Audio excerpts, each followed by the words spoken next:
हमारे साथ हिमांशु मित्तल भी बने हुए हैं और त्रिभुवन रंगा हैं। हिमांशु से दरअसल बात अधूरी रह गई। हिमांशु, आपके पास एक बार फिर से आते हैं। बात कर रहे थे आप जो व्यापारिक संगठन से जुड़े हुए पदाधिकारी हैं उनसे। उन्होंने कहा कि एक ऐसा संगठन देश में राष्ट्रीय स्तर पर शायद नहीं आज तक खड़ा हो पाया जो हर व्यक्ति या हर व्यापारी को एकमत करे और एक साथ एक विचार के साथ में आगे बढ़े। क्या शायद यही एक बड़ी वजह है कि राजस्थान अलग हो गया, बाकी व्यापारी अलग हो गए? बहुत वाजिब सवाल आपने रखा है आशीष। मैं क्रांति जैन साहब से यही सवाल रखता हूं। जैन साहब, क्या भारत के अंदर ऐसा, अभी आप जो बात कर रहे थे वो बात पूरी करना चाहेंगे कि ऐसा कोई संगठन नहीं है जो एकमत पूरे भारत के व्यापारियों को कर सके? और कहीं ना कहीं ऐसा लगता है कि जब देशव्यापी बंद का आह्वान किया गया है तो राजस्थान उससे अलग नजर आता है। कोटा की बात करें तो हमने देखा है कि कहीं पर भी बंद का असर नहीं है। राजस्थान के कई हिस्से हैं जहाँ पर बंद का असर नहीं है। ये बात बिल्कुल सही है। राजस्थान लेवल पे तो हमने एक व्यापारिक संगठन बना लिया है, व्यापार संघ, लेकिन अभी अखिल भारतीय स्तर पर हमारा कोई ऐसा मजबूत संगठन नहीं बन पाया है।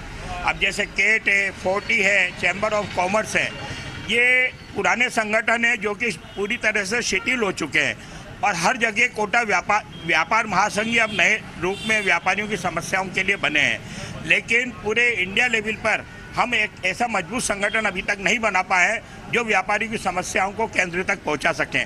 हमारी कोशिश रहेगी, कल हमने राजस्थान व्यापार संघ के अध्यक्ष से भी बात करी है कि इसको ऑल इंडिया लेवल तक पहुंचाया जाए। ये तो व्यापार संगठन की समस्या पर हमने बात की, लेकिन आप मोटे तौर पर मुझे ये बताइए कि कहीं पर भी आज दिन भर कोटा या पूरे कोटा संभाग में बंद का असर रहने वाला है क्या?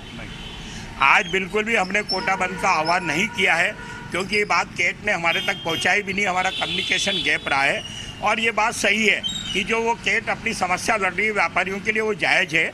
आज जो वेट में विसंगतियाँ हैं और धीरे धीरे जो जटिलता व्यापारियों को पता पड़ रही है, उसके लिए आंदोलन करना चाहिए था, लेकिन सबको साथ में लेकर ये करना चाहिए था। हमारे को इस मामले में कहीं भी अवगत नहीं कराया गया। देखिए, सुना आपने आशीष की कैट की जो मांग है उसे वाजिब मानता है कोटा का व्यापार महासंघ, लेकिन कहीं ना कहीं जो इन तक कम्युनिकेशन गैप रहा, इनसे कांटेक्ट नहीं किया गया और उसका असर ये है कि एकमत होकर के भारत बंद जो है वो सफल होता नजर नहीं आता। बिल्कुल हिमांशु, और जो आपने अभी दृश्य दिखाया है, कुछ दुकानें खुली हैं और तमाम दुकानें बंद भी दिखाई पड़ी हैं। मुझे लगता है ये चूंकि सुबह का समय है, ये एक सामान्य समय है, रोजाना रूटीन इसी तरीके से दुकानें खुलती हैं सुबह के समय। तो अभी तमाम दुकानें जो अभी बंद दिखाई पड़ रही है, मुझे लगता है कुछ घंटे के बाद में वो खुली हुई दिखाई पड़ेंगी। 11 बजे का वक्त है आशीष। बिल्कुल 11 बजे का वक्त है, लिहाजा 11 बजे पूरा बाजार खुला नजर आता है आशीष। बिल्कुल। और हमारे साथ त्रिभुवन रंगा भी बीकानेर में इस वक्त मौजूद है। त्रिभुवन, आपके पास आते हैं, क्या है वहां पर असर?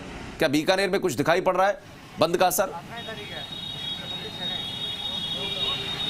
जी आशीष, जो जीएसटी के विरोध है उसको लेकर व्यापारियों संगठन ने आज बंद का आह्वान किया है। आप मेरे पीछे देख सकते हैं कि हम बीकानेर के जो सबसे बड़ा हृदय स्थल है वहाँ पे खड़े हैं, जहाँ पे व्यापारिक को उन्होंने पूरा बंद किया है। पूरी तरह से बंद का असर दिखाई दे रहा है। व्यापारी हैं जो दुकानों के आगे बैठे हैं और हम व्यापारियों से बात भी करेंगे कि किस तरह से उनका विरोध है और वो विरोध में क्यों कर रही हैं। हालांकि जो मुख्य स्थल है बीकानेर का, जिसको व्यापारिक हब कहा जाता है, वो पूरी तरह से बंद है। कोर्ट गेट है ये। अब 2 बजे के बाद यहाँ से एक रैली के रूप में ये व्यापारी जाएंगे और जिला कलेक्टर को प्रधानमंत्री के नाम ज्ञापन सौंपेंगे। हमारे साथ कुछ व्यापारी है, हम उनसे बात करेंगे। जी, किस तरह का विरोध है आपका?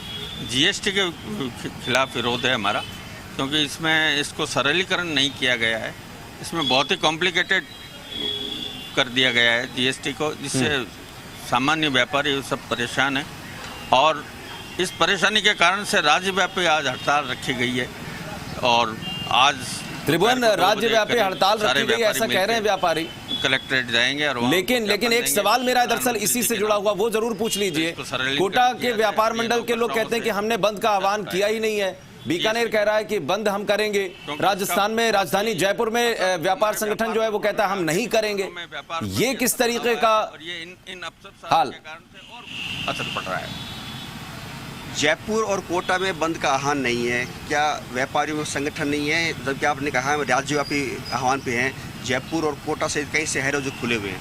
ऐसा है, जो शहर खुले हुए हैं, जिन व्यापारियों के ऊपर जब इनकी गाज, नौकरशाहों की गाज बढ़ेगी जीएसटी अफसरों की, तब उनको पता पड़ेगा कि ये क्या हो रहा है, किस लिए हो रहा है। यहाँ बीकानेर का सारा व्यापार, पूरा व्यापार मंडल एक होके पूरा व्यापार बंद किया हुआ बैठा है, तो ये कोई अनभिज्ञ बात नहीं है। चलिए बहुत शुक्रिया त्रिभुवन आपका किस भी, तरह के विरोध में उतरे? बहुत शुक्रिया त्रिभुवन आपका जानकारी के लिए। कोटा से हिमांशु मित्तल लगातार हमारे साथ बने रहे, बहुत बहुत शुक्रिया हिमांशु आपका भी जानकारी के लिए। तो कुल मिलाकर दोनों तरीके की तस्वीरें दिखाई पड़ रही हैं। कुछ जगहों पर बंद है, कुछ जगहों पर बंद का आह्वान नहीं किया गया है, दुकानें वहां पर खुल रही हैं, बाजार वहां खुल रहे हैं सामान्य तौर पर। लेकिन पूरे देश में अगर देखा जाए तो तमाम हिस्से ऐसे रहेंगे, क्योंकि 8 करोड़ कहा जा रहा है कि संख्या है व्यापारियों की जो लगातार इस पूरे बंद में शामिल हो रहे हैं।